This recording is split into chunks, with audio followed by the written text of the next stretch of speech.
గుంటూరు శ్రీ వెంకటేశ్వర విజ్ఞాన మందిరంలో అఖిల భారత కిసాన్ సభ జాతీయ కౌన్సిల్ సమావేశాలు కొనసాగుతున్నాయి.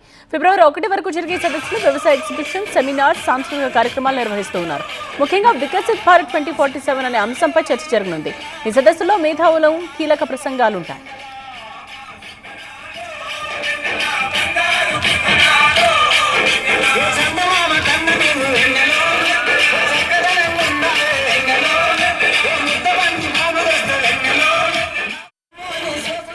తొలి రోజు సమావేశాల్లో సాంస్కృతిక కార్యక్రమాలు ప్రత్యేక ఆకర్షణగా నిలిచాయి.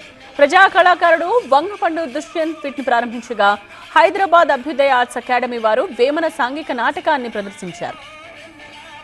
ఉమ్మడి గుంటూరు జిల్లా ప్రజలు, రైతులు పెద్ద ఎత్తున తరలివచ్చి ఈ సమావేశాలను జయప్రదం చేయాలని ఏపీ రైతు సంఘం రాష్ట్ర ఉపాధ్యక్షుడు ఎం సూర్యనారాయణ కోరారు.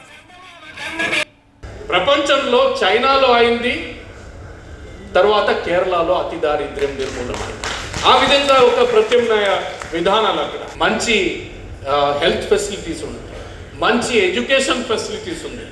గవర్నమెంట్ ఎడ్యుకేషన్ ఫెసిలిటీస్ ఈరోజు బడ్జెట్లో నిర్ణయించింది ఏమంటే డిగ్రీ వరకు, ఆర్ట్స్ సైన్స్ డిగ్రీ వరకు ఫ్రీ ఎడ్యుకేషన్ కేరళలో, వేరెక్కడుంది. ఇది ఈ విధంగా ప్రత్యామ్నాయ విధానాలు అనుసరిస్తే నిజంగా భారతం వికసితం అవుతుంది. మోదీ అనుసరిస్తున్న విధానాలు, ఆ విధానాల కారణం అదానీ, అంబానీ, టాటా, బిర్లా వాళ్ళకు ఒక్కటే వికసనం, వేరే ఎవరికి లేదు. పేదలకు లేదు, రైతులకు లేదు, కార్మికులకు లేదు.